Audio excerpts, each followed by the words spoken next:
హైదరాబాద్ విజయవాడ జాతీయ రహదారిపై ట్రాఫిక్ రద్దీ ఇంకా కొనసాగుతుంది. భాగ్యనగరంలో స్థిరపడిన పల్లెవాసులంతా సంక్రాంతి పండుగకు సొంతూళ్లకు వెళ్తూ ఉండడంతో విజయవాడ హైవే కిక్కిరిసిపోయింది.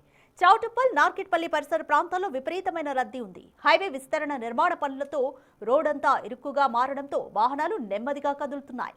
గంటల తరబడి ట్రాఫిక్ లో చిక్కుకుపోవడంతో ప్రయాణికులు నరకయాతన అనుభవిస్తున్నారు.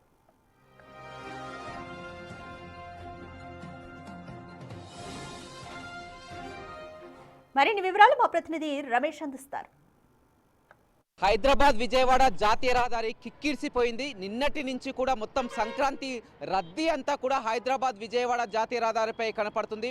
ఓవైపు హైవేపై ఫ్లైఓవర్లు, సర్వీస్ రోడ్ల మరమ్మతుతో కూడా చూడొచ్చు వందలాదిగా కార్లు ఏ విధంగా ట్రాఫిక్లో నిలిచిపోయిన విజువల్స్ కూడా మనం బిగ్ టీవీ ఎక్స్క్లూజివ్గా చూస్తున్నాం. నిన్న సాయంత్రం నుంచి మొదలుకొని ఇదే విధమైనటువంటి పరిస్థితి కనిపిస్తుంది. సంక్రాంతి పండుగ అనగానే కొత్తగా చెప్పాల్సిన అవసరం లేదు. పట్నం వాసులంతా కూడా పల్లె బాట పడతారు. సగం హైదరాబాద్ అంతా కూడా ఖాళీ అవుతుంది. మొత్తం కూడా బారులు తీరినటువంటి పరిస్థితి కనిపిస్తుంది. ప్రతినిత్యం కూడా ఈ హైవే గుండా దాదాపు 30 నుంచి 40 వేల వాహనాలు ప్రయాణం చేస్తుంటే సంక్రాంతి సెలవుల దృష్ట్యా కూడా అదనంగా రెట్టింపు సంఖ్యలో 70-80 వేల వాహనాలు కూడా వెళ్తున్నటువంటి పరిస్థితి అయితే కనిపించిందని చెప్పవచ్చు. మనం చూడొచ్చు ఎక్కడికక్కడ కిలోమీటర్ల మేర కూడా వాహనాలు బారులు తీరాయి. మొత్తం గతంలో చూసినట్లయితే కేవలం ఒక టోల్ ప్లాజాల వద్ద, టోల్ బూత్ల వద్ద ఈ విధంగా దర్శనం ఇచ్చేది. కానీ ఇప్పుడు టోల్ బూత్ల నుంచి మొదలుకొని చిట్యాలలో అటు పెద్ద కాపర్తి వద్ద, చిట్యాల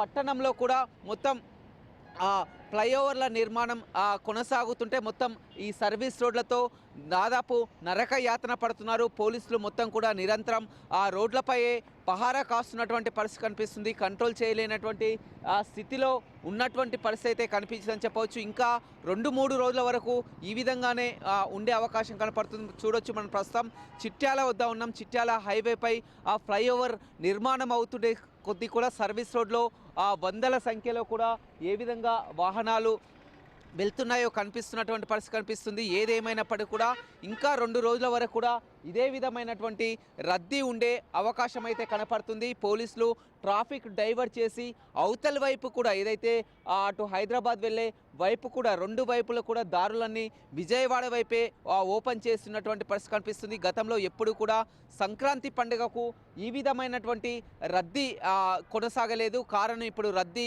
ఎక్కువగా పెరగడానికి కారణం కూడా ఇక్కడ హైవేపై రోడ్ల నిర్మాణాలు, ఫ్లైఓవర్ల మరమ్మతులతో కూడా పెద్ద సంఖ్యలో కూడా ట్రాఫిక్ జామ్ నెలకొంటున్నటువంటి పరిస్థితి అయితే కనిపిస్తుందని చెప్పవచ్చు. ఎప్పటికప్పుడు కూడా ట్రాఫిక్ను క్లియర్ చేసేందుకు 3 జిల్లాల పోలీస్ యంత్రాంగం అంతా కూడా పూర్తి స్థాయిలో హైదరాబాద్ విజయవాడ హైవేపై నిమగ్నమై ఉన్నటువంటి పరిస్థితి అయితే కనపడుతుంది. వీడియోస్ రవితో రమేష్, బిగ్ టీవీ, నల్గొండ.